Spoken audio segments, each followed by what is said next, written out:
이렇게 머뭇머뭇하다가 뭉콕한 사람이 다른 곳으로 가버리면 현장에서 증거를 확보하기가 힘들어지게 됩니다.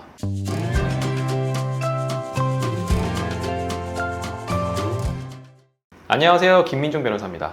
제가 법원을 가려고 주차장에서 차를 타고 출발을 하려는데 앞쪽에서 어떤 아주머니가 차문을 여는데 너무 세게 열어서 옆차 옆문을 뭉콕하게 된 거예요. 우연히 보게 되었는데 그 옆차 꽤 움푹 들어갔을 것 같더라고요.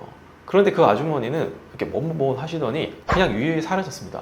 재판 시간이 다 돼서 저도 바로 출발을 해서 결말이 어떻게 됐는지는 모르겠는데요, 제 마음도 아프더라고요.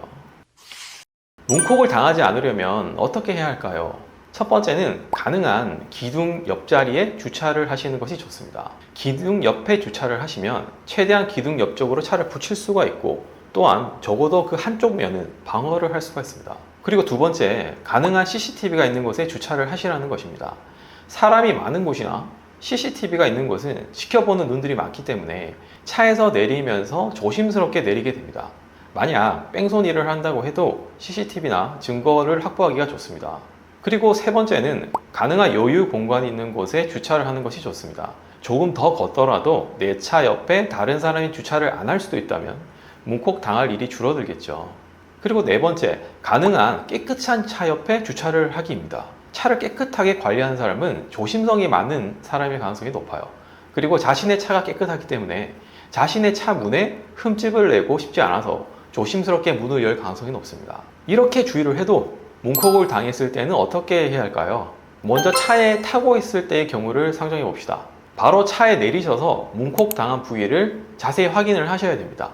이렇게 머뭇머뭇 하다가 뭉콕한 사람이 다른 곳으로 가버리면 현장에서 증거를 확보하기가 힘들어지게 됩니다. 그리고 가능한 바로 녹음을 하면서 대화를 하시는 것이 좋습니다. 처음에는 아이고 미안해요, 아이고 정말 미안해요 라고 하다가 보상을 해달라고 하거나 보험 처리를 해달라고 하면 태도가 돌변해서 근데 진짜 내가 한 거 맞아요? 원래 있었던 자국 아니에요? 라고 이렇게 적반하장식으로 나오는 경우가 있어요. 그래서 처음에 이야기를 할 때 상대방이 방심할 때 문을 열다가 뭉콕했다라고 하는 것을 인정하는 내용을 녹취해 두는 것이 좋습니다. 그리고 주변에 목격자가 만약 있다면 목격자의 연락처를 받아 두시는 것이 좋겠죠. 내가 차에 없을 때 뭉콕 당한 경우에는 어떻게 해야 되는 것인가? 우선 페인트와 흠집 자국이 남아있는 사진을 잘 찍어 두시는 것이 좋습니다. 나중에 그 상대방이 이거 이전부터 있었던 그 흠집 아니냐 이렇게 이야기를 할 수 있기 때문에 사진을 찍은 날짜와 장소를 확인할 수 있도록 설정을 해 두시는 것이 좋습니다. 블랙박스를 확보해서 상대방의 그 모습, 차량 번호를 확보해 주시고,